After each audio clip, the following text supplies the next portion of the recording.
Magandang hapon po sa inyong lahat. Ako po si G. Tanji, and thank you for watching once again Kababayan Today. Today's a very special episode coming to you from Manila, Philippines, as I get to speak to a lady that needs no further introduction. She epitomizes the Filipina. Ladies and gentlemen, Lea Salonga. Thank you very much. Thanks for having me. All right, so let's get started right away. Let's start from the very beginning. Pretty good place to start. You started in the entertainment industry very young. Let's talk about your childhood. How was that like growing up? I grew up as part of an artistic family. I had one cousin who was very active in musical theater, and it was through her that I got into the business. She heard me singing at a family party and told my mom, "You might want to bring Lea to auditions for The King and I, for Repertory Philippines." She was active with Rep. And so my mom brought me to an audition where I sang a song from The Sound of Music and recited my Girl Scout oath, because they needed something that was kind of a monologue. And because I had just finished my Scout investiture, I still had it locked in my head. I got the job. I turned 7 in rehearsal, so I was actually 6 when I got hired. And I just remember not feeling pressure, not feeling anybody saying you have to do good because this is life and death. It was more of, if you're enjoying yourself, keep going, and if you're not, then stop. So it was never a high pressure, intense situation, which I appreciated as a kid, because I get to be a kid. And the nice thing about starting with that show and with Rep was that I was not the only child. There were many other kids that were hired to be a part of the production.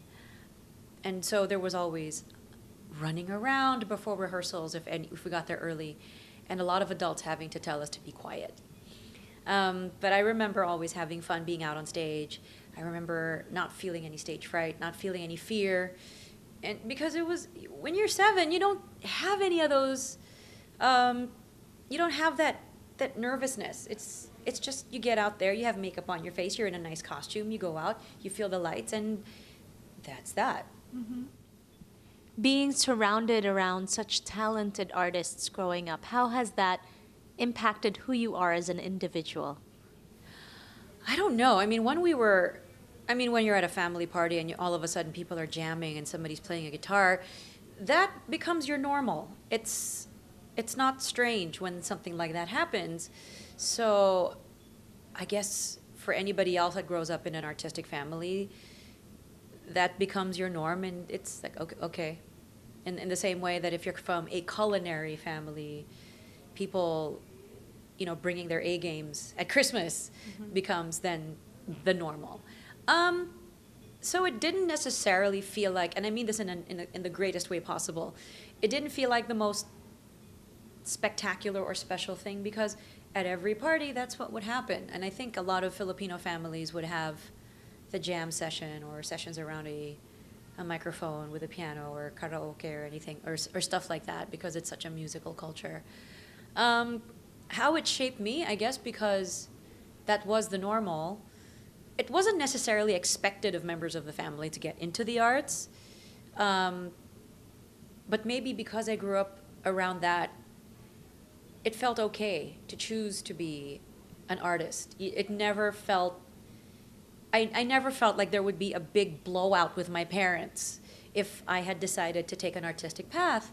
And also it seemed very evident from when I was very young that was going to be the path I would eventually choose. It's great that you mentioned that, because a lot of kababayans, especially the younger generation, are stuck in this sort of space where they want to pursue artistic passions, and yet because of their Filipino parents that expect them to... A lot of Asian parents. I mean, it's not limited to the Filipino parents. And I do understand where the parents are coming from. I have a daughter, and you want your child to be able to survive, to be able to pay their bills, pay the rent, be able to take care of themselves financially. Mm-hmm. However, there are these heartstrings that are tugged, and you are pulled in artistic directions, and there are many people who choose that path and are very successful at it and are all the better for it. But the thing is, for me, if a parent also needs discernment, there has to be that thing of, I can see that my child can change the world with their art.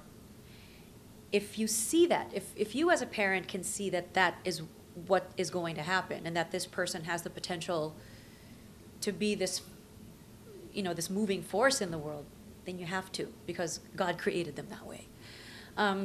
But if it is just an amateurish where it's not one of these life-driving forces, where it's kind of magaling, then you may steer them towards marketing, sciences, business, because maybe that's where their creative passions actually lie. But some people discover that. They start out as singers, and then all of a sudden they discover that their true gift is elsewhere. And so that happens. It goes backwards. Like, they start off artists, and then all of a sudden they realize they have this head for business that oh my gosh, I have that pala. And then they go into this business, and all of a sudden everything just starts happening and clicking in ways that it never did before. So there is that. So it's very difficult, but I think parents need to ask from God. They shouldn't ask for, please let my kid be a doctor. It's more of, please give me wisdom and discernment to help steer my child towards where you want them to go. Okay. Thank you so much. We've got Lea Salonga with us here on Kababayan Today. Pagbalik natin, we're going to talk to her about the many roles that she plays as a woman. We'll be right back here on Kababayan Today. Don't go away.